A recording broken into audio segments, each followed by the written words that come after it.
What's up? It's the Medfield College Film Society. It's your boy, Andy Brown, hosting the episode this month or week or whatever we're on. Today, we are wrapping up our second annual summer series, the Medfield College Film Society Presents, where we take a look at some of the more off-the-beaten-path Disney offerings. Before we find out what's on the docket for this episode, let's check in with our other society members. Roll call! Starting things off, we have the founder of our society, Mr. Robert McSwain. Robert, how's it hanging, man? Andy, you might want to switch to decaf. I'm feeling good. Feeling good.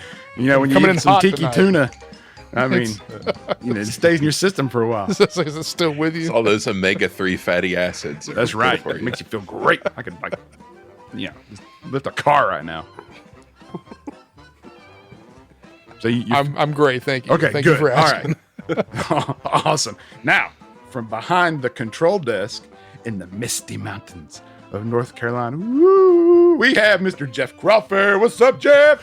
What's up? I yield, man. When we get to season 3, I think you have a new job, man. This is the job you were born to take, but I'm doing great. I'm excited to be here to talk about what we have to talk about tonight.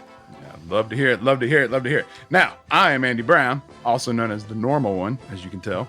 And from the froggy swamps of Florida comes Michael Crawford, who is our host today. Michael, what do you have for us, buddy? And is it better than the Mouseketeers at Walt Disney World? Yeah, I hope so. I think so. I'm doing great. I was kind of flagging before, but now I'm all energized. You got me going. That's what I'm talking about. I'm feeling the spirit. Today, we're talking about a TV classic that combines two magical worlds. It's The Muppets at Walt Disney World. Muppets at Walt Disney World, a 1990 TV spectacular. Featuring the Muppet performers, featuring Charles Grodin, R.I.P., and featuring Raven Simone, a very tiny Raven Simone. It was written by Muppet legend Jerry Jewell and directed by a longtime Muppet TV director, Peter Harris, who did a lot of Muppet Show, a lot of Frag Rock, a lot of Henson Hour, lots of stuff. This special aired on May 6th, 1990 on NBC's The Magical World of Disney. It was the result of a deal that was in the making. Jim Henson had approached Michael Eisner back in the day with the idea of working on some projects together, bringing the Muppets and Disney together just to work on some stuff, or maybe having Disney distribute some Muppet films. And Eisner countered with the idea of Disney just buying the Muppets, and Henson thought that was a good idea. So Henson announced a deal with Disney and Michael Eisner in 1989 for Disney to acquire Jim Henson Productions. In the process, Henson and Disney Imagineering began preliminary work on Muppet attractions for the Disney MGM studios. But unfortunately, just 10 days after this episode aired on television, Jim Henson died. Untimely early death. And this kind of made the deal fall apart. Eisner got kind of heavy-handed. The family didn't like it. The deal fell apart. But they still struck a licensing agreement with the Hensons that allowed Muppet Vision 3D to debut at Disney MGM in 1991. It was one of the last things that Henson had worked on. There were also a couple of live Muppet shows that took place at the Disney MGM studios. Disney also co-produced Muppet Christmas Carol and Muppet Treasure Island with Henson. Mm-hmm. And they aired Muppets Tonight on ABC from 1996 till 1998. And, of course, co-produced Dinosaurs for ABC. Wow. With beloved classic character, Baby Sinclair. Of course, cut to many, many years later, that the Hensons sold the Muppets to another company, which kind of crashed and burned, and then they bought it back. I think they made a lot of money in the process, so good for them. And eventually, they got around back with Eisner. Disney bought the Muppets in 2004, and the rest is history. Wow, that was amazing. I mean, I learned so much and that I never knew that I always wanted to know. So, I mean, let's stop just, talking around this thing and let's get into it. Take it, Michael. All right.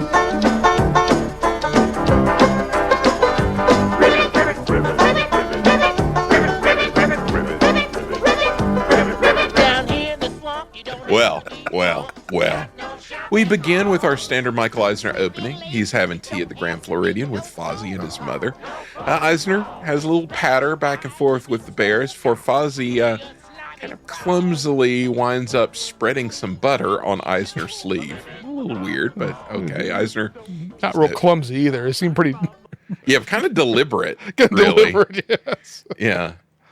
Eisner's like, no worries, the cleaners will take care of it, which I thought was funny. But Gonzo appears out of nowhere, says, nah, we can fix it. And then a bunch of creatures appear. They swarm all over Eisner, and when they leave him with a shredded, dirty jacket. And he utters the immortal line, they're here, before we fade to black. I mean, this has got to be one of the top 5 Michael Eisner intros of all time. Yeah. We've got the one where he does the rollerblading. That's got to be up there too. But yeah, this is incredible. And there are outtakes on YouTube of this where he's very good humor. It's really great stuff. I was going to say, I bet Eisner loved every moment of making I think he intro. did. Yeah, he did. This is a show we've said probably before. We watched this like a billion times as a kid. I think we said in the last episode when previewing this that, like, I think Jeff and I memorized it and would recite it at night because kids are weird. But I knew every microscopic detail of this thing because we watched it so much. There were 2 things I was weirdly obsessed with in this opening scene. One is how you can see Eisner go to loosen his tie before the monsters are all over him. He gets ahead of the thing and starts to undo his tie. And the other is his delivery of "they're here," and then he kind of breaks into a smile during the fade to black. Just kind of like, this is great. I don't know why that stood out to me, but as a kid, I thought that was, bizarre. Just a little window of Mr. Eisner, a little peek in his world. Anyway, the special begins. We see a parade of Muppet feet. Walking through a dirty swamp. Piggy seems to be having the worst of it. She almost loses a shoe in the mud. We find out that these are the swamps where Kermit grew up. And Robin, his nephew, says he's excited they're coming back to rediscover their roots. We get lots of gags as the Muppets parade through. Beaker has tried out the Muppet Lab's anti-poison ivy cream, which makes you break out in spots and itch like the dickens, but at least you don't get poison ivy. Piggy is making Beauregard carry a metric ton of luggage. And there's a line I always think of. She gets worried about seeing alligators. And she's like, are there going to be alligators? And cuts away to this puppet alligator who says, only if you're really, really lucky. Which, I don't know. I think it's funny. I think of that every time I see an alligator. That was an oft quoted line from us. Only if you're really, really lucky. Ha! Yeah. And then she tells Kermit later, she's like, I saw an alligator. He's like, oh, you must be really, really lucky. Yeah, I love this. That's one of the things I love about this special, is they keep doing this kind of referential thing. But Yeah, totally. So great. And it's all about Florida, so it applies often to things I encounter down here. Gonzo and Camilla really looking forward to a romantic vacation together, so that's nice. But Piggy's had enough. Asks Kermit why he brought her to this tacky jungle. And he says it's going to be a surprise. They are going to Paradise. Paradise Swamp is where they're going, which is a rundown hillbilly shack in the middle of a nasty swamp. It's filled with Kermit's aunts and uncles, Harry and Mary and Larry and Terry and Gary and Perry and Amy Lou. We're here in the swamp. Lots of mosquitoes in the air. There's a funny line where one of the frogs says how cute Bean Bunny is, and Scooter says, yeah, the rest of them got tired of being cute, so they hired him to do it. That's more self-referential stuff, good stuff. Oh, go ahead. So when did Bean Bunny hit the scene there? Well, they did Tales of the Bunny Picnic for HBO, and that was in the 80s. So he was maybe, I don't know, 5, 6 years old at this point in the Muppet thing. So it feels like he's a later edition. Of course, this was like 30 years ago. So he wasn't that much a later thing. But yeah, I find it funny. They make a couple of gags like that, or that just sort of about themselves throughout the show. It's just fun. Piggy observes that they are in a stinking bog, and Kermit replies, "Yes, isn't it terrific?" Kermit's kind of amped up. He's pulling a little Andy here. He's really excited. Well, I mean, pulling I found it interesting. I found it interesting that we find out where Kermit's from. He's from the swamps of Florida. From the swamps of Florida, very near Walt Disney World, and yeah, I never knew that before. Muppet history. Yeah. And, all his hillbilly family, apparently. He's super psyched to be there. Turns out this year's crop of mosquitoes, one of the best. Piggy objects to Kermit eating mosquitoes. And one of the other frogs and another, they all have these real country accents, which is really funny. And the way they do the puppets doing an accent is somehow funny. I don't know. I think everything puppets do in general are funny. But anyway, one of the other frogs says, "Well, we wouldn't mind if you want to wallow around in the mud with your pig buddies." It's such a great line. Which is a good line. Is that when Piggy gives she mutters under her breath, "Why I oughta"? Yeah, she's like, "What?" And Kermit's like, "Hey, everybody." He just pops out. He's got his banjo. Yeah, it's a good sort of manic pop in. It's a lot of fun. Yeah. Yes, Piggy gets in a couple of good why I oughtas in this episode. Smooth things over. Kermit appears with his banjo, suggests they sing one of the old frog songs. So we break into the first of the show's songs, Knee Deep, which is a froggy anthem to the joys of swamp life. These are some fun frogs. Oh, man. They're living it up, man. Yeah, and we got so much songs on this special, and there are so many good ones. Let me point out a lyric in this. "We don't sink in the fragrant stink." I mean, that is really good. Really good. That's Central Florida University's slogan, isn't it? To it. Yeah, I was going to point out, how does the Kissimmee St. Cloud Resort lobby feel about this depiction of Central Florida? They couldn't have been too stoked about it. They're probably all right with it. Huh? They're probably used to Yeah, it. he's right. Yeah, they're right. That's me. There's a lot of depiction, a self-depiction in this special of Florida and of Disney that I don't think would happen today. They'd be like, "No, we can't do that. No, we can't do that." I love the frog that's like a really little. It's almost like a sock over somebody's hand with a mustache and a pith helmet. I don't know. He's like the explorer frog. I love that guy. Right. Yeah, these songs are great. I noticed in the credits that the music supervisor for this was Phil Ramone. Yes. I noticed that as well. I don't know if that means he wrote the songs, though. Which I doubt it. I doubt it. But, I mean, just the fact that he was involved is Who's Phil Ramone? Nuts. He was a huge producer.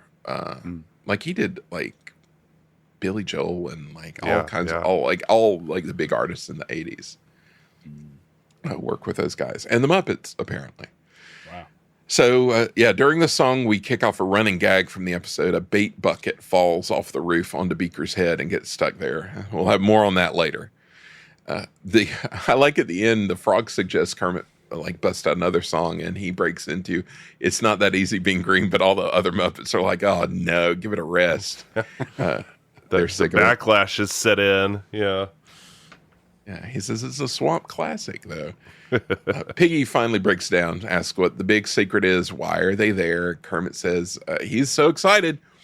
They're there for the annual Frog Festival and Bug Fry, which, coming from Shelby, where they have the annual Liver Mush Festival, I sympathized with Kermit in this. But this news doesn't go over well with the Muppets. The other frogs are kind of talking about what's coming up, the festivities, and Emmy Lou mentions tonight after the Bug Fry, they'll sit around and listen to the fireworks from Walt Disney World. And that catches everyone's interest. Kermit says, yeah, oh, he forgot to mention, Walt Disney World's right on the other side of those trees over there.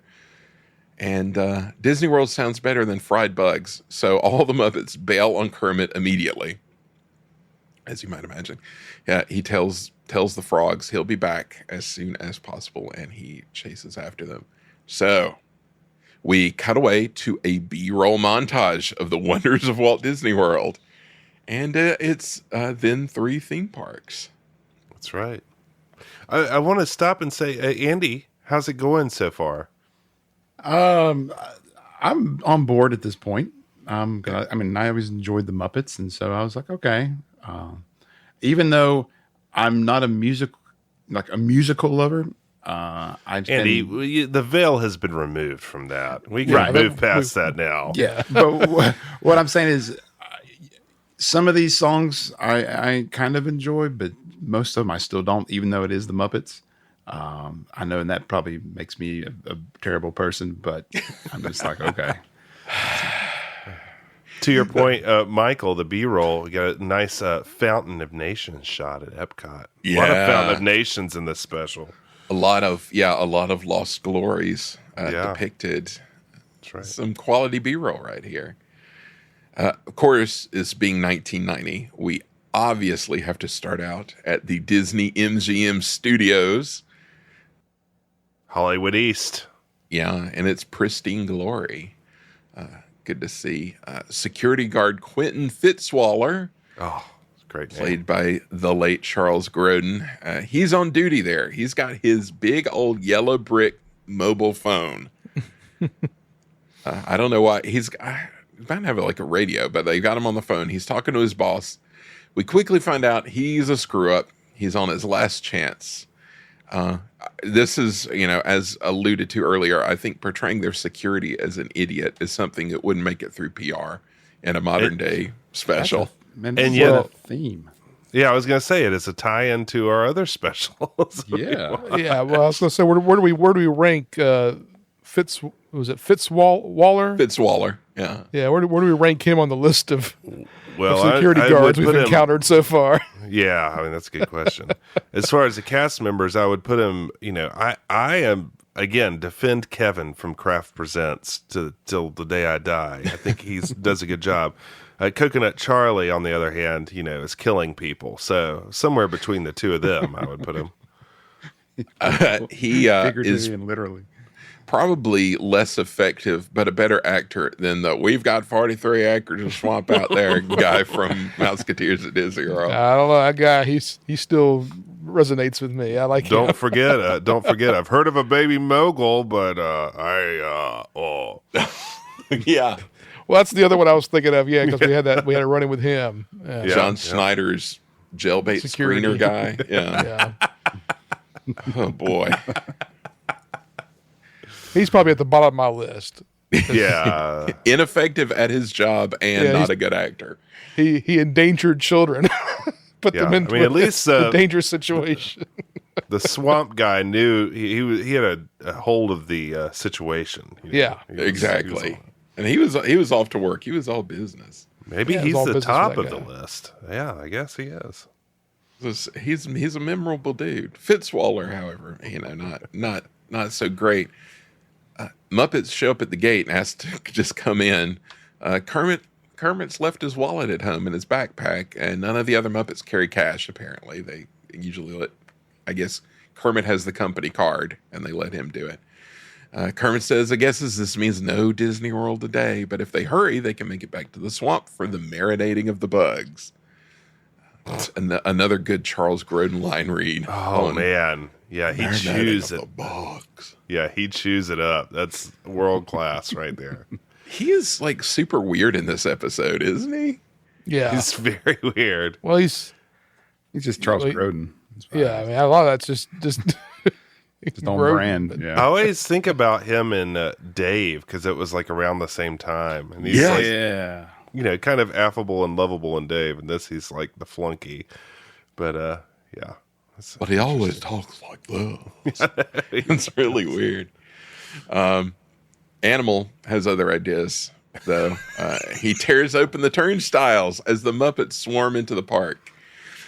Again, it's a different time, man. Yeah. And no other cast members around, apparently. Just Fitzwaller.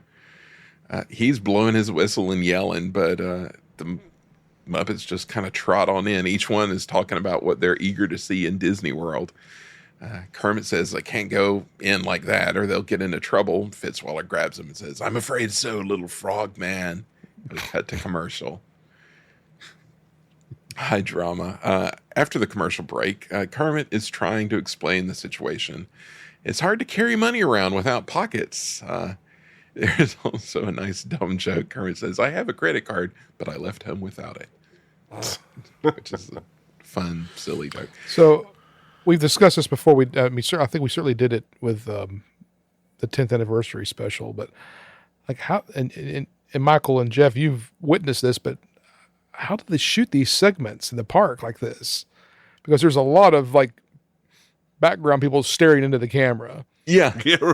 I mean, I'm assuming they just rope it off and just go. I mean, I guess. I mean, there's a whole different phenomenon than it seems like in the last one we watched, the craft one. It's like, nobody knew what was happening, and there were just tons of people, and they would put the stars like in the middle of the people. But this, they were like shooting with like long lenses. Yeah, with that one. And this one, it's like got to be a MGM Studios thing of like, be a part of the movie magic today. We're filming the Muppets. Like, be a part of it. It definitely later on rears its ugly head for sure. Yes. Yeah. Oh yes. That you're right though, because it was kind of like totally in the DNA of the era of like, see movie magic happening every day here at Working Movie Studio. At the Working Movie Studio. I mean, they had their own production company there and everything. So, but yeah, as opposed to the 10th anniversary, where it was this like Dana Plato like wandering around knocking people over on Main Street, just a bunch of randos. Yeah, this was clearly see the movie magic taking place. Fitzwaller says if his supervisor finds out about this, he'll be under benches scraping used spearmint for the rest of his career. Which now legal would be like, don't put the idea into people's heads that they can put gum under benches.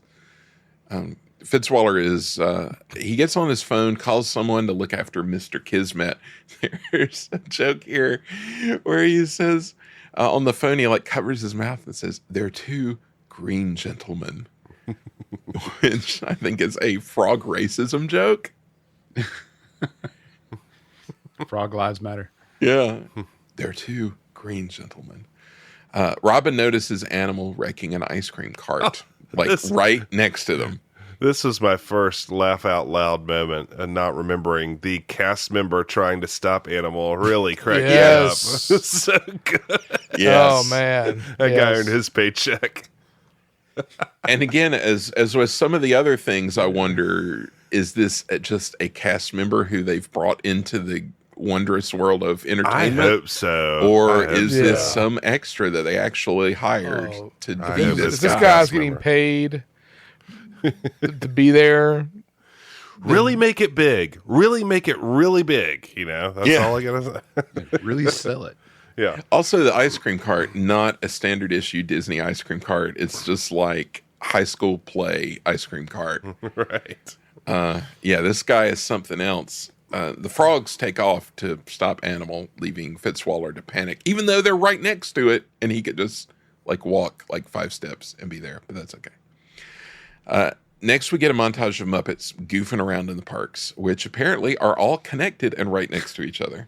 Yeah. Which is something that drove me crazy when I was a kid. Yeah. Well, I put in my notes, I said, used to bother me and still does to a certain extent. How quickly they get to all the parks. Everything's like in line of sight because they'll be like, "Ooh, let's go over there where Star Tours is," and it's like, "No, you couldn't see that from there." Yeah, young me worried a lot about the logistics of all of this. Gonzo and Camilla are at the Wonders of Life, which I find interesting. He's like, "Let's go to the Wonders of Life for that ocean thing over there," which is good. He discovers a trash can, which he thinks is a used paper cup exhibit. I think Gonzo and Camilla's subplot is my favorite of all of the subplots of this episode. It's definitely interesting. Yeah. Yeah, very interesting. Meanwhile, Honeydew has drawn eyes on Beaker's head bucket, but it's not helping him see anything. He runs into a light post where I don't think there probably was a light post, but anyway. Yeah, I was going to say this is an ongoing gag where they put the light post in. Yeah. It's like the Sesame Street type light post. Yeah, exactly. So you think they just have like a stock of Sesame Street light posts sitting in props? They do, because they bring it in later too. They bring it back. Exactly. That's great. Back at the studios, Kermit is apologizing for animal wrecking the ice cream cart to the guy who gives him like a wave of like phooey. It's a big phooey wave. The wave really got me. I was watching that. Even as a kid, I remember it going, that guy can act. That Doesn't seem right. Something seems wrong about this. Yeah, something's a little off about that cast member. You wrecked my stuff, but I'm just going to say phooey and walk away. Yeah, Kermit turns around, tries to go back, make good with Fitzwaller, but the security guard is gone. They've got like all these like 2x4s, just like piled up, and the sign like their stock like under this area is under refurbishment signs like on the 2x4s. Yeah, this is another laugh for me that it's very Muppets. They use the like official sign and then a bunch of 2x4s like. Yeah, I went back to look because I thought maybe they'd put something like clever on the sign, but yeah, you're right. They went and just got the regular sign. Yeah, it's and again, hilarious. Just like right there. Like, let's go back to that guy. Like, where'd he go? Why didn't he come after him?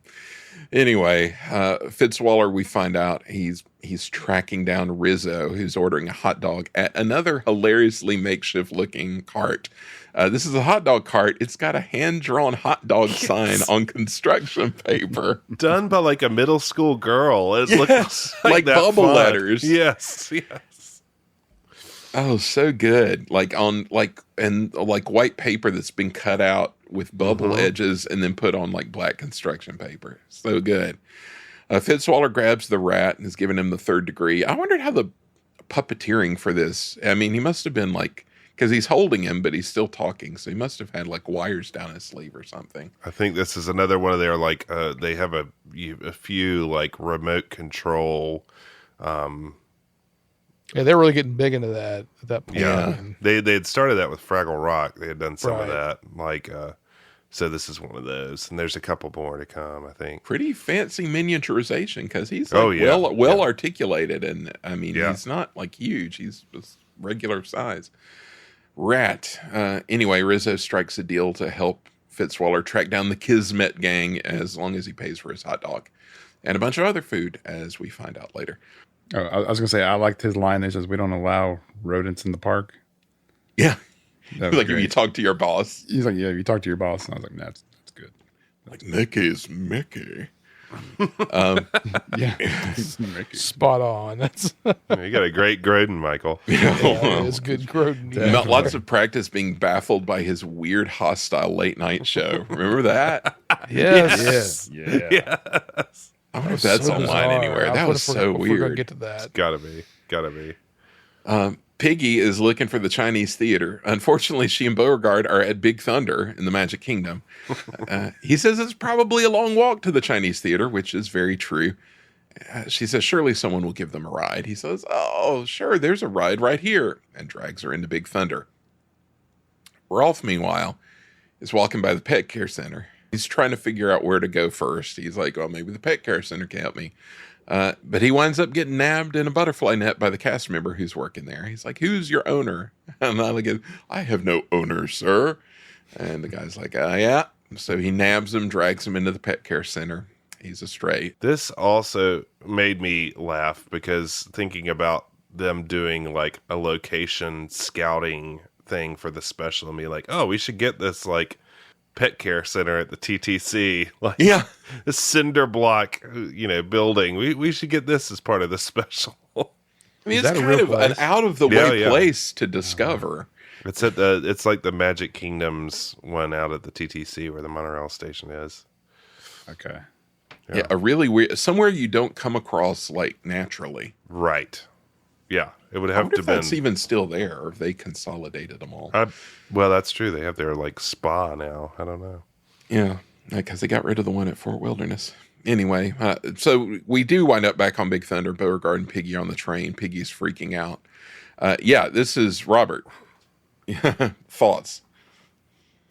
Well, I watched it twice. This one scene, trying to figure out how they got the puppeteers in there. And like at first, I thought maybe they had somebody in the back seats, but then there's kids, so I was like, well, that theory's out, and they must have had them crammed down into the floorboards. I guess. Yeah, I mean, those puppeteers are used to like weird situations, but yeah, that is a tight fit. It seems like the Miss Piggy one is just like has her shock face and they just like shake her around. So it's like Beauregard would be like the main focus of what they're doing. And they're just he like almost shaking her sometimes. He's sitting up pretty high in the saddle too. Like it almost felt like maybe they had, I don't know, like a little person in there or something, maybe working to him. But I don't know how they did it. It was. And shocked, big-eyed Miss Piggy is kind of disturbing looking. Yes. Yeah, Although I always made me laugh as a kid. I always thought it was funny. And just kind of her like voiceover of the yelling is kind of disturbing too, because she's like kind of lolling back and forth in her seat. And it, Frank Oz sounds like he's about to barf.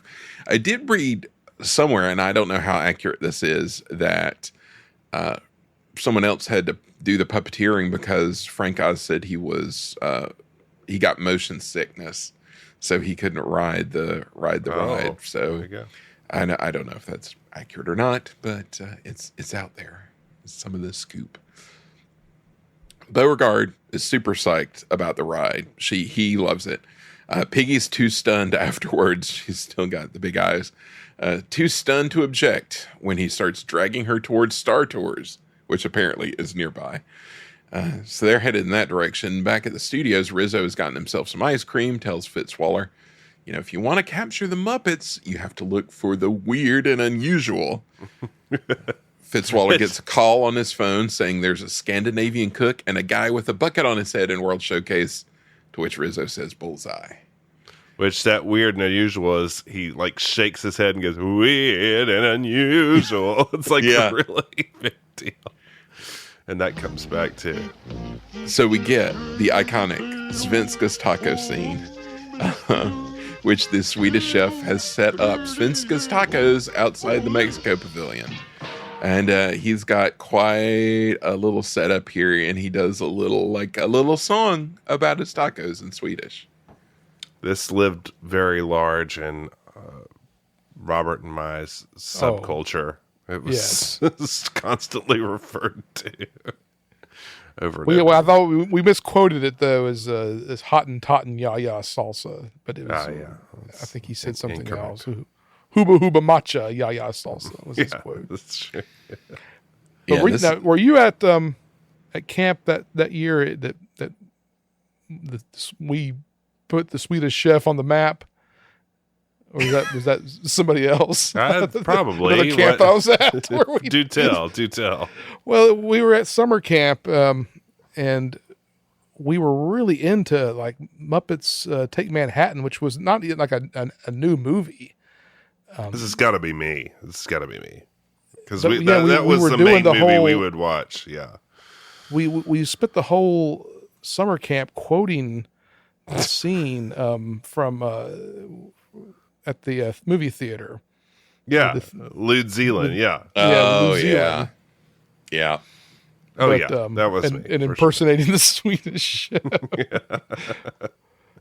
The popcorn's popping in 3D. That was popcorn's popping in your face in 3D. Oh, yeah, I remember that. Yeah. Anything Swedish chef though, like that was our wheelhouse. We really gravitated towards his humor for some strange reason. That's right. And this being absolutely no exception. Yeah. Honeydew and Beaker show up. They want to get Beaker a taco because he needs a snack. The chef goes about explaining his 3 sauces, mild, medium, and hot. He's very excited about these sauces, especially the hot sauce. The first two is like, no. The Hottentot one, though, very exciting. And that's the one that they order for Beaker. The taco is so hot, it blows the bucket right off Beaker's head. But sadly, it falls right back into place afterwards. Good scene. Always good to see the Swedish chef and his human hands. In the Magic Kingdom, Fozzie and his mother are trying to get lunch at the Crystal Palace, but of course they have no money. Fozzie's mom comes up with a scheme for him to do comedy bits for passing guests. And she puts out her hat asking for a little money for some honey.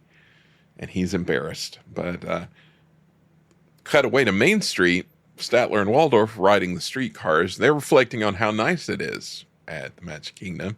There's nothing to complain about, which, of course, they hate.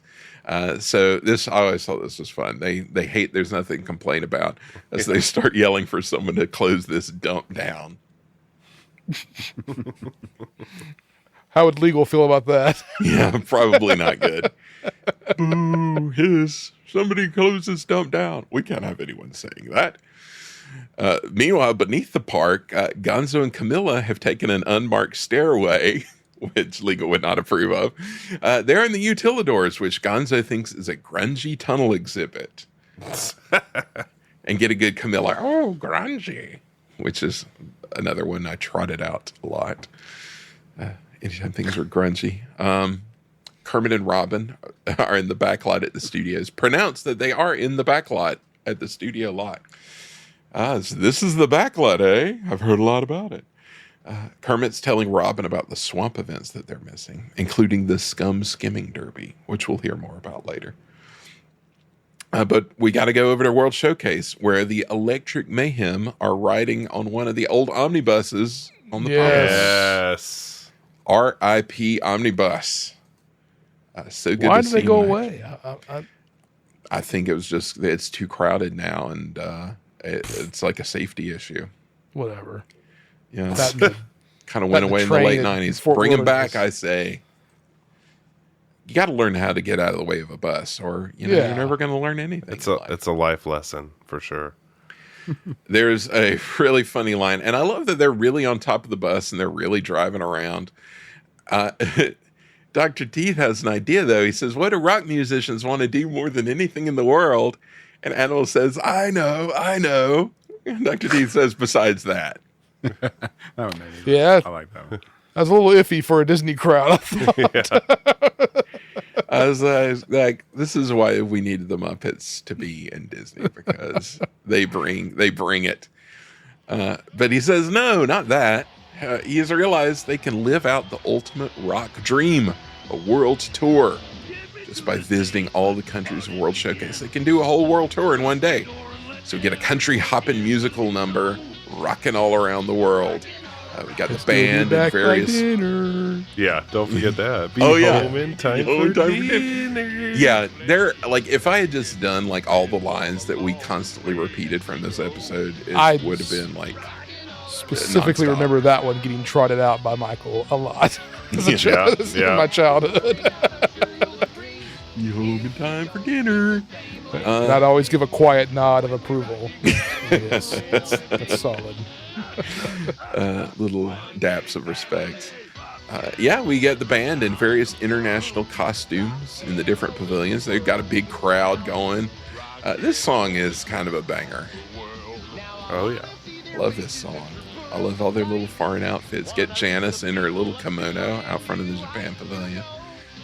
They're wearing these, like, I don't even know what. In Canada, they've got these, like, fur outfits. They're, like, little, like, otters or something. I don't know what they're supposed to be. Like beavers, maybe. But yeah, this is fun. They even get in some creepy, oversized Small World dolls. Yes. It's got to be a Muppet Vision overlay because they use those in Muppet Vision. Mm-hmm. What's Yeah. the saxophone player guy name? You guys know? Zoot? Is that Zoot or Floyd? Oh, Floyd plays. Floyd's a That's guitar not Floyd. player. Yeah. Anyways, he's wailing back there on that one. He's Oh, honking yeah. on that thing. Yeah. Really Yeah, honking. The thing that always gets me about, and I said this when I was watching when they put the Muppet Show on Disney Plus, Floyd's guitar playing I don't know how they puppeteer it, but he's like the coolest guitar player in the world, and he's a puppet, not playing a real guitar. But there's something about the way they just nail the way like guitarists look when they're playing. I don't know. Andy? That sounds super weird, but it looks so cool. He's a cool guy. He is a cool guy. Do you agree, Andy? Honestly, I didn't really notice that. So, but I'll say yes. Well, he doesn't do it a lot in this. I mean, he's up front and they show him, but like on the Muppet Show, they'll have like extended musical numbers where like he's playing like with a real singer, and I'm like, it looks like, I don't know, it looks more real than you'd think a puppet would be playing guitar. I was on the fence about adding this, but I'll throw it in there about Floyd, because I have a relative who's a professional musician, and he came up in the '60s playing music, and he looks, acts, and talks like Floyd. So they were. I've always felt like they were really dialed into that character. Like they're out there. Those Floyds are out there, and there's a lot of them. Oh yeah. Well, like the Electric for Mayhem sure. are really like. I mean, you can tell the original Muppet like people were just a bunch of hippies. I mean, they really were just. They were tuned into like that crowd for sure. There are a lot of Dr. Teeth out there too, for sure. Yes. I'm sure. Yes. And a lot of animals. Yes. Oh gosh, the best. Back on Main Street, we've got Statler and Waldorf. They're still on the streetcar, but they're singing an old dance hall standard, "Who's Your Lady Friend?" This is the weirdest It is moment bizarre. of the special. This might be my favorite part of the special. It's so weird. So Yeah. weird. Especially since the last time we saw them, they were like hailing for a taxi, talking about how much they hated it. And now they are blissed out with this real old lady. Yeah, you know that she was in the park, and they're like, "Hey, you, come here, be in this scene." Yeah, She's she looked loving it. Yeah. Well, did you see the weird cut, like when they go to a wide shot of the horse-drawn trolley? Yeah, when everybody's swaying back and forth. Yeah, everyone's. Yeah, I always caught my eye as a kid, and it's immediately I saw it again watching it this time. But Yeah, I was always on the lookout for puppeteers wherever they did stuff and like how they hit them in different ways. But this, I would love to know, and I'm trying to think of like who would be around to know how they found this lady, because it has to be just some random lady that it feels that they like saw, it, yeah. like you her said. reaction looks genuine. It's just like, oh, this is delightful. This is so nice. This is so lovely. Oh, I don't understand what's happening, but I'm delighted. Yeah, she doesn't look. She can't tell if she wants to laugh or be respectful and just sit there and smile. Yeah, exactly.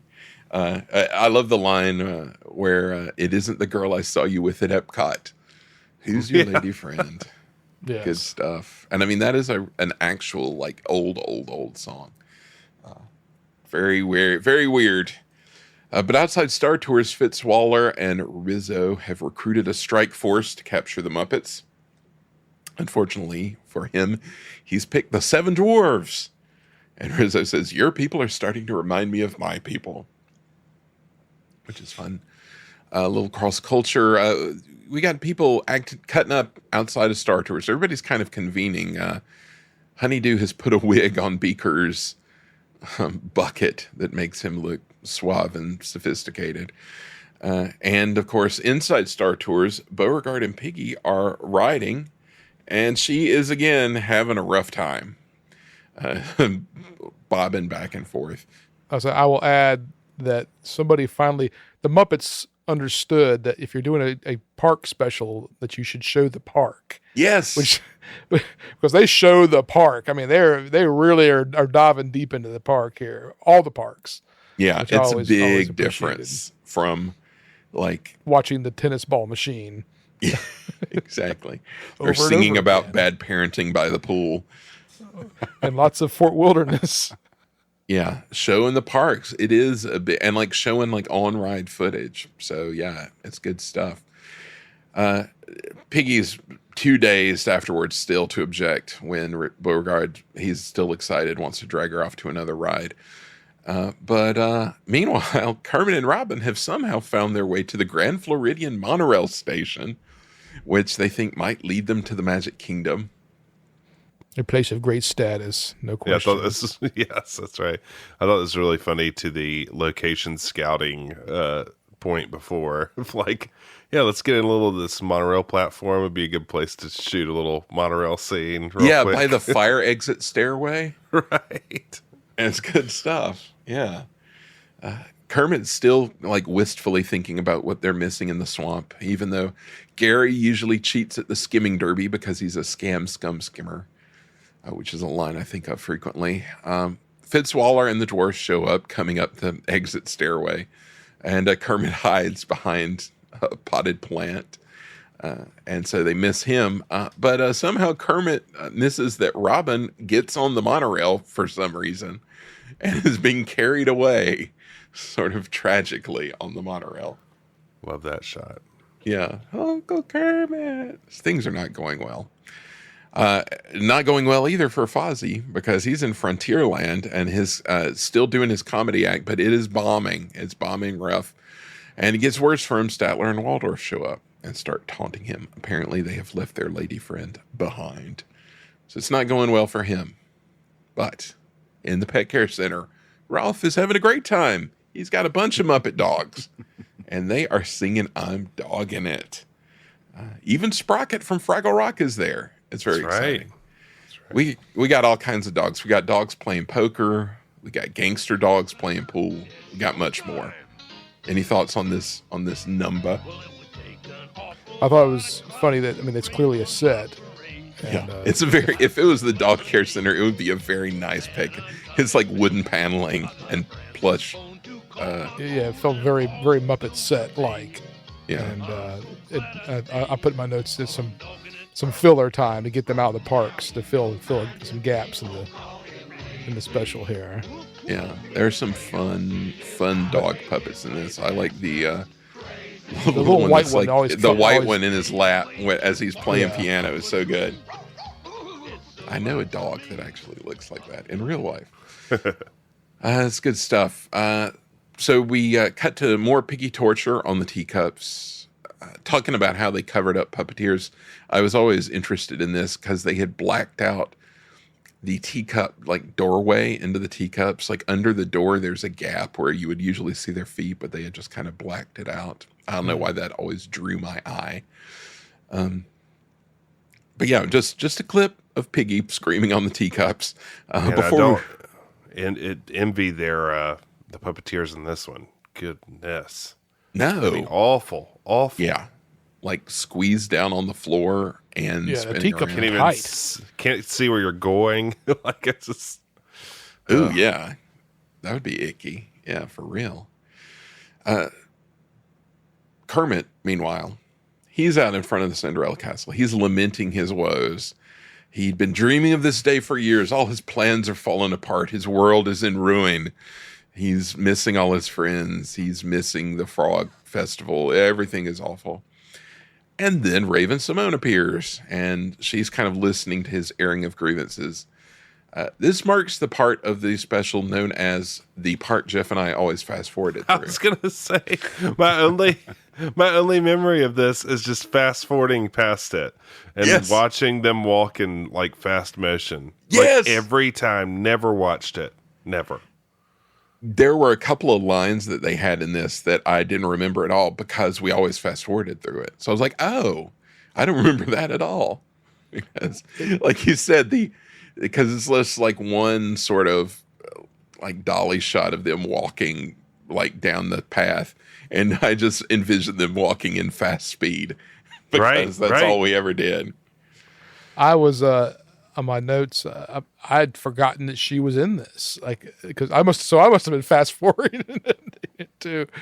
But yeah, just her hand movements and her walking, just was cracking me up. How it's so long. It is super long. Yes, and she where are her parents? Like, just wandering around. And like she says something about like her mother always says blah blah blah, and I was like, is this like Huxtable mother or like real world mother? What universe are we in here? We're in the NBC universe, so it could be anything. I had the strongest like inclination to fast forward past this scene. So I was like, I guess I need to watch it. I was like, but I could just fast forward through it. I mean, there's just gonna be her singing the song, but I didn't. I watched it. Yeah, she's kind of singing the Rainbow Connection. Which is just, I wonder how, I meant to look up how old she was, because it couldn't have been too old. And just really reaching for that fast forward button. The inclination was there.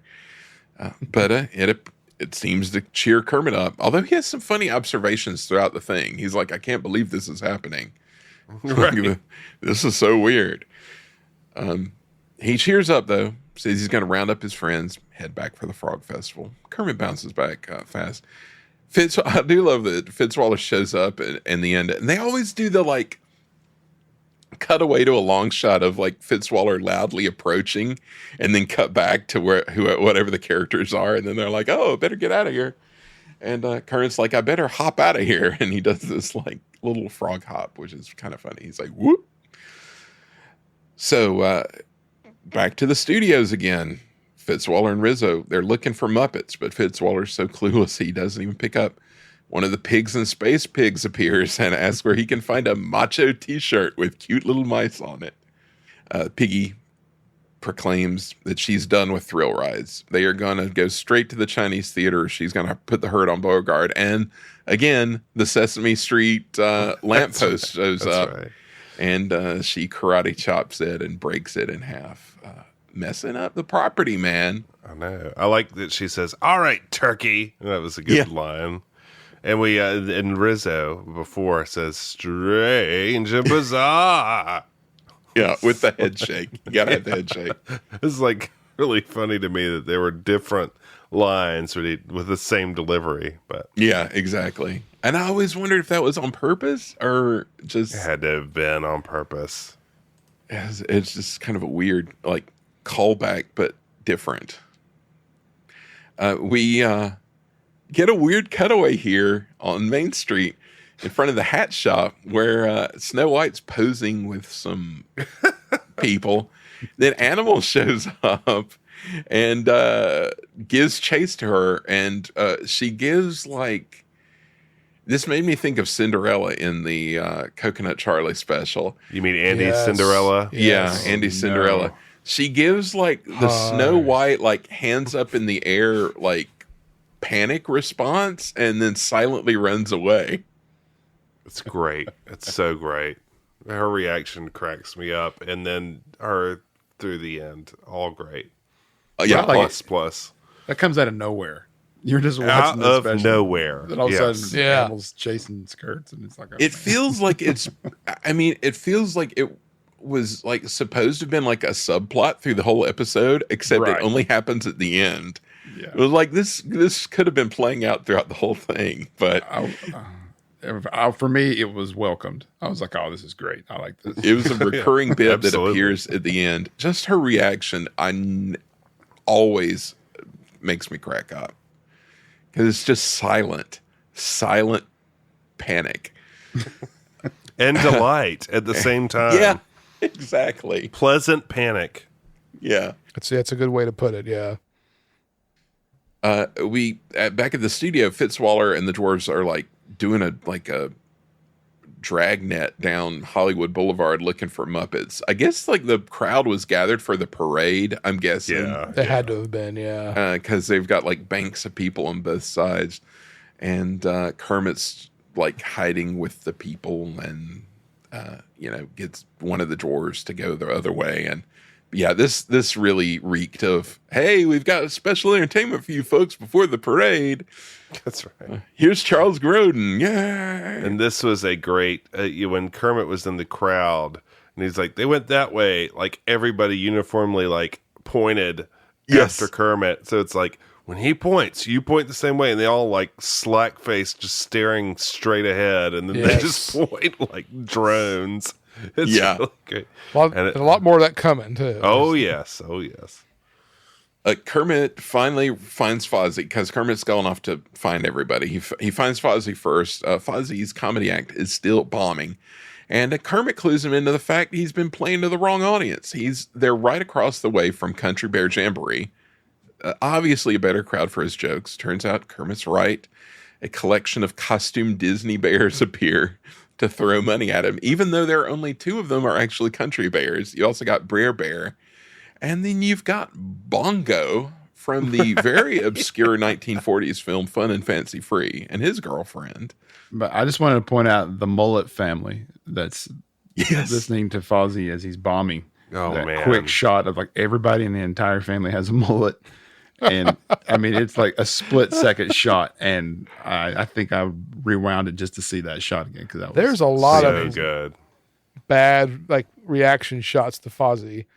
Like, there's one I had there's a kid waving him off, and it's all of it's just so poorly acted and clearly just guests. They here, stand on this mark.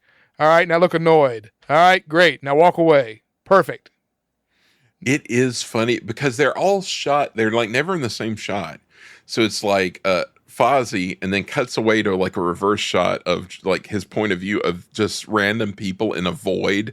They're like in another dimension. And it's like the Cletus, the slack-jawed yokel family. It's like, no, that's not funny, Fozzie. Yeah, the mullet family is a good call. I gotta go back and look at the mullet family. I mean, I'm surprised you didn't point that one out. I mean, That's great. I remember it, but I just say I need to look closer at it. I noticed a mullet. I didn't see all of them. Was it 3 or 4? And it could be that the dad's mullet was just so good that it made the others look like they all had mullets too. It's mullet by association. It was draped over the rest of them. a Kentucky waterfall if I've ever seen one. Anyway, I mean, Fozzie's raking in the money from these bears. His mom's got a hat out, and they're just filling it with cash. So they're doing all right. But back in the Utilidors, Gonzo and Camilla have found the Magic Kingdom's industrial laundry facility. And so we get probably the most amazing number of the show, Love in a Laundromat.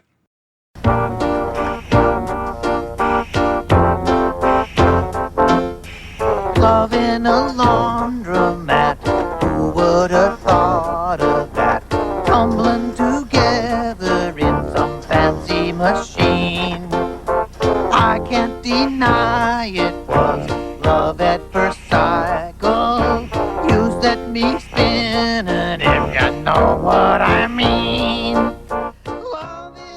Definitely the most amazing. Totally. For This sure. is good. Totally forgot about this song somehow.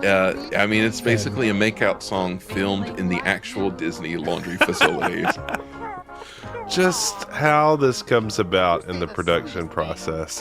This is why Jim Henson was a genius, because this was allowed to be a thing, you know? They really gave him the green light on this one, didn't they?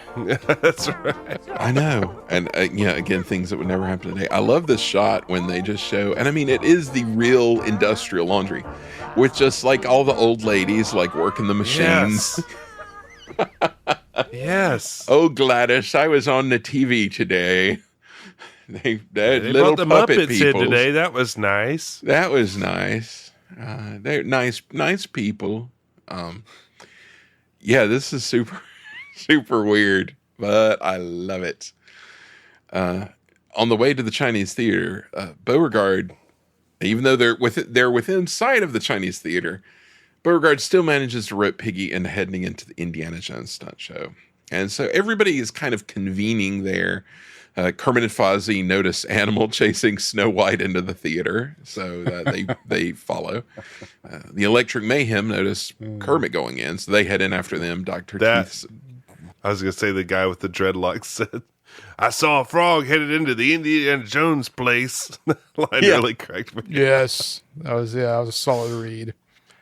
I like a lot of their like a lot of places because it's clear they like made them all refer to it as Walt Disney World and like all the brand stuff, but then the stuff where they kind of get it kind of mixed up or whatever. Like we're here on the backstage lot, and or its non-official nomenclature always delights me because how that made it through. Good for them. I do like Dr. Teeth's line that he misses Kermit's flippery presence. That's a line I've used many times over the years.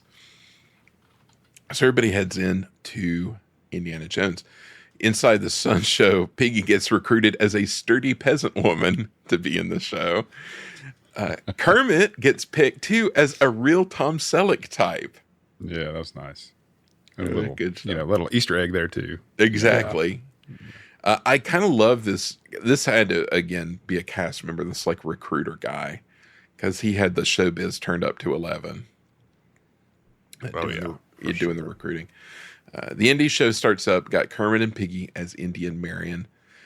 I'm amused that Kermit has to explain that he's using a play gun and that it's all make-believe. Yeah, that was good. And I love that part. He apologizes every time he uses the gun, which is fun. So I just assumed that like Jim Henson's a pacifist or something, and he really he was uncomfortable with all this, and he wanted to make it really abundantly clear. Yeah. I mean, that would be my guess as well. That's what I was thinking too. I didn't remember I remembered it, but it never really registered with me as a kid of like, must have been what was going on. Because it's like, Kermit's like, I oppose the use of violence as a means of conflict resolution. So great. Yeah. which is fun. Piggy has no compunctions whatsoever, though. She's mowing down Nazis with a machine gun. But then Kermit's shooting people, and he's like, "Are you okay?" And like everyone has to like give up, like smile and give a thumbs up and wave a white flag after they die.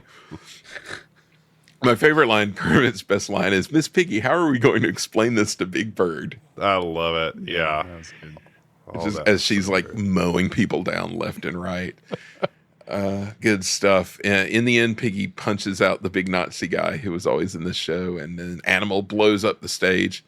Also, they have the cutaway while all this is going on, because we've seen him like chase Snow White into the theater a couple times and like chase him behind the audience of like rubes from the real world. And but then it cuts away and like she's sitting in the audience just like happily watching the show. It's such a weird cutaway. Applauding for him. Yeah. It's she has mixed emotions, I guess. Robert, what about the rubes? What were your thoughts on the people, the audience? Well, there's the one scene with Fozzie and Ma, and I mean it's the most bizarre group of Disney guests I've ever seen. Like you have two girls that look like they were in a Bon Jovi music video, looking really annoyed, like they're there, like they're like, oh, this is so stupid. How did I get roped into this? They're also And then serious. So serious. We got a kid that's like really like dialed in, like he's like, oh, I can't blow this. This is my moment. I can't blow this. And he's like our age at that point. And then we have like a guy looks like Joey Kramer sitting down there in the front left, and then DB Cooper is in the back, like this weird guy wearing sunglasses, staring straight into the camera. And also, the whole thing was shot, like all the crowd scenes were shot in the daytime, and then everything with the Nazis and everything was shot at night. So that was always bothering me. Oh, I didn't even notice that. Yeah. Day and night mismatch. So they clearly shot it after the park was closed. All the we got to go in at night. We got the Muppets coming in. We're going to shoot something. And then they had to do all this stuff during the day while the guests were there in the stands.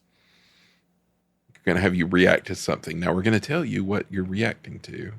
And then they all look together. Yeah, that's the other thing. Like oh no, what's that? And then everyone look over there, and then everybody's head turns at the same kid time. like getting ready to react, like he like takes a deep breath and then turns his head, snaps his head really fast. Oh, they're all kind of like looking kind of down until that happens too. Or just like complete blank stares. Yeah, just complete like, blank stares. Yeah. There's that one kid. He's just waiting to clap. He's just waiting to be told to. Yeah. Oh yeah. And then like when Animal's coming in chasing Snow White earlier, like he's making all this racket. And the camera's panning by, and everyone's sitting there like motionless, like cardboard cutouts. Yeah, that's a good one because Yeah, I forget mean they're the just, weird, like, the giant, havoc. like the weird thing chasing Snow White. Through the aisle. I'd be here looking over my shoulder, going, what the world's going on over there? But yeah, just Don't react, people. Don't yeah, react. whatever you do, don't react to the craziness that's going on around you. Yeah, we get a big reaction at the end. Animal blows up the stage. We get Piggy and Kermit running from like the explosion, which is good. And they run right into the hands of Fitzwaller, who nabs the Muppets and like has his triumphal like, I got him. And then the crowd like, all right, everybody, clap. And then the crowd bursts into like applause on cue. I can imagine the guy off camera dropping his arm to tell them to clap. So he rounds everybody up. We come back from commercial. Fitzwaller gets on his brick phone and calls in to the boss, aka Mickey Mouse. Kermit says that he knows Mickey. They're both members of FASA, the Fictional Animal Stars of America. And he gets on the horn with Mickey, and everybody gets invited up to Mickey's office, which has this great picture of Walt Disney hanging on the wall, which I thought was funny. Giant picture of Walt Disney's head. Mickey appears in animated form in a very 1990 outfit. Yes, that's exactly what I was going to say. Very 90s Mickey here. I'm pretty sure, Jeff, you had this like pink and teal striped shirt at some point. Oh, highly likely. Pink and teal. That sounds right. Pink and teal striped shirt, and then he's got like the white jacket on over it, like Never a had sweater that, though. jacket or something. Yeah. No, that's extra. Sweater jackets. He is his it's peak mod Mickey. He welcomes everybody to Walt Disney World, and Kermit introduces the Muppets, and Robin says, they had a great time. Piggy appears out of nowhere. She had left to change out of her torn, dirty peasant outfit and appears in a fancy dress and makes her big entrance. And Mickey says, as we always say, when you wish upon a star, your dreams come true. Kermit says, we always say, someday you'll find it the Rainbow Connection, the lovers, the dreamers, and me. Floyd says, they're starting to argue philosophy. Can we talk about when he says, when you wish upon a star, like stars appear on his teeth? Yes. Never understood that. I was always weird, obsessed with that. It's such a weird, and this is like how they were like animating stuff like in this era, like super busy, like constant motion. Yeah. And so he's kind of like twitchy Mickey. Yes. But yeah, Oh, yeah. And he's always doing stuff with his hands.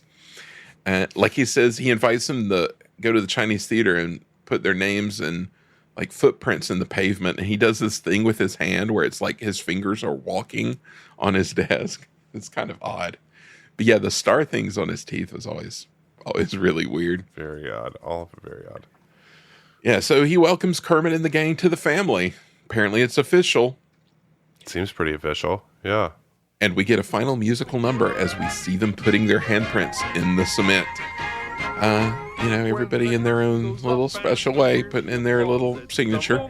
Everybody's happy, except for Fitzwaller, who has apparently been put on chewing gum duty. He's under the bench, scraping the gum. Apparently, Mickey is playing hardball. No mercy for Quentin. And so we wind up back in the swamp. The gang is reflecting on their day. Gonzo's even gotten into eating mosquitoes. Seems on brand for him. All of a sudden, though, they realize Piggy isn't there. Last they saw her, she was standing in the wet cement, signing autographs and posing for pictures. So the last thing we see is Piggy back in front of the Chinese theater, feet stuck in the cement, and she's calling for help. And so the credits roll, and we are done.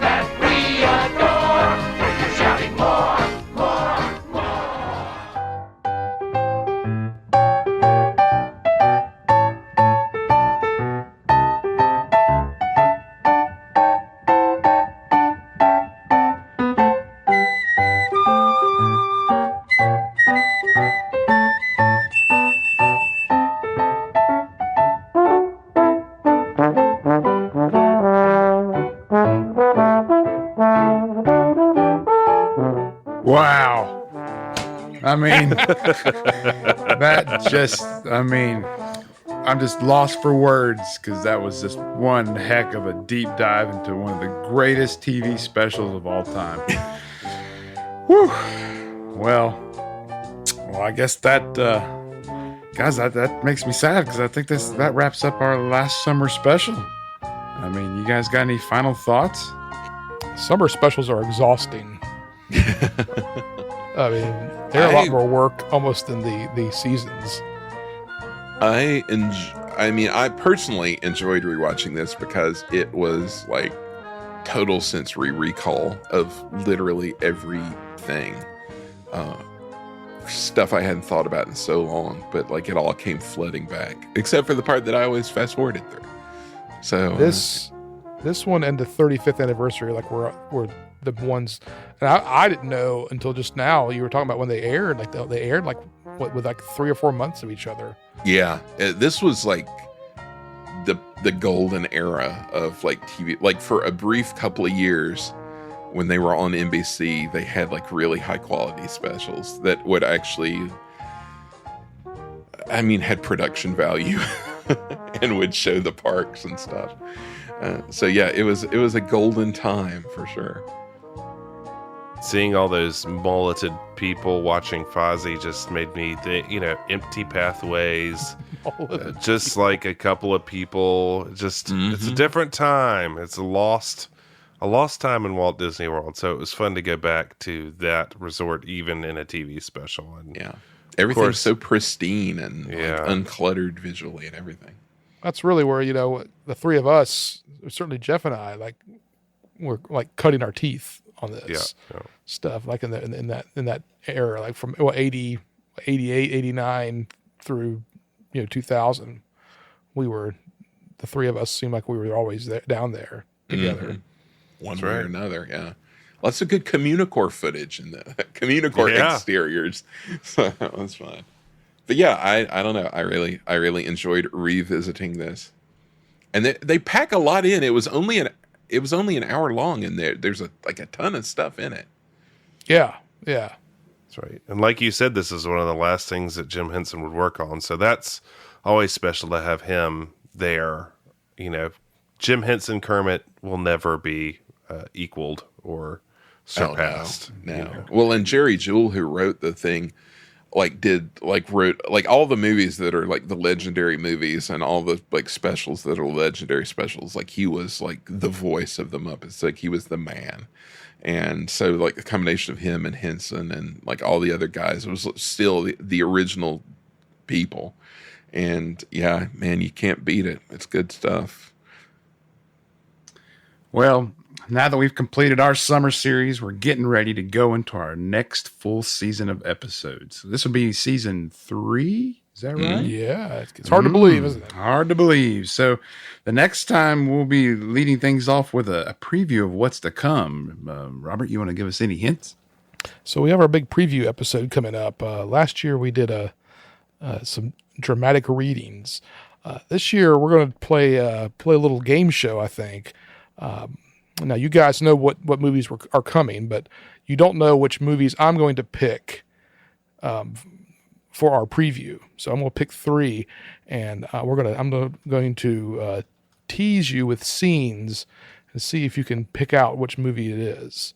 And we're also going to take a moment in our preview to look back at our first 2 seasons and talk about 3 movies that I think maybe we need to revisit the rating system with.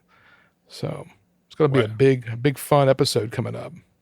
Well, I, for one, can't wait. Because that's just bound to be interesting. And I think we're breaking Andy. I think he's coming unhinged. Our new host. and we hope you all will join us for yet another season of riveting drama and knee-slapping hilarity. But in the meantime, keep sending those emails to info@medfieldfilm.com and follow us at medfieldfilm on Twitter and Instagram. Let's, what we've not done in a while, let's give a shout out to Todd. What do you think, Robert? Todd. Are you an up-and-coming Swede who's launching his own taco stand in the middle of a theme park? Do you need branding for your hot sauces? Let's face it, no one is going to want to see sauces that just simply say mild, medium, and huba huba matcha yaya salsa. You need branding. You need Todd. That's right. Todd Naprick can brand just about anything, even Swedish hot sauces. All right. So, that was pretty good, Robert. Now, okay. I kind of wrote my own ad for Todd. You guys tell me what you think. All right. You ready? You got a brand that's feeling bland. Let Todd give you a hand. That logo of yours, it's dull and dated and just ain't popping. Todd can do his thing and make it traffic stopping. Is your sign plain ugly and looks like a behind? Todd can help you out. He won't mind. Is your banner giving you a fit and just looks like shambles? Todd will do it right. No need to gamble. Reach out to Todd Naprick at bindinggraphics.com. Don't let your sorry graphics keep you from... I can't think of anything that rhymes with graphics. Binding Graphics. That's BYDAND graphics.com. He won't just make you look good. He'll make you look great. Well, Robert, upstaged. Yeah, you have been upstaged. I don't know why I'm thinking about those billboards they had in Franklin, the Faces of Meth billboards. We have some still frames of Andy making faces. Maybe we need to start. But seriously, people, give Todd a call or email or Call something. Todd, man. Call Todd. Call Todd. Now people are going to be scared into calling Todd. I mean, No, don't be scared. You'll get paired with Todd. You can find him on Upwork. And don't think we've plugged that avenue in a while. And as always, you can find him at BYDANDgraphics.com. That's bindinggraphics.com. Get your Swedish hot sauces branded. And get your name out there. And let Todd, like I said, not just make you look good, but make you look great. We want to thank you for joining us, and we look forward to gearing up next episode for a preview of season 3. So, any parting words, fellas? Well, I mean, what else can be said, really? Yeah. I'm impressed.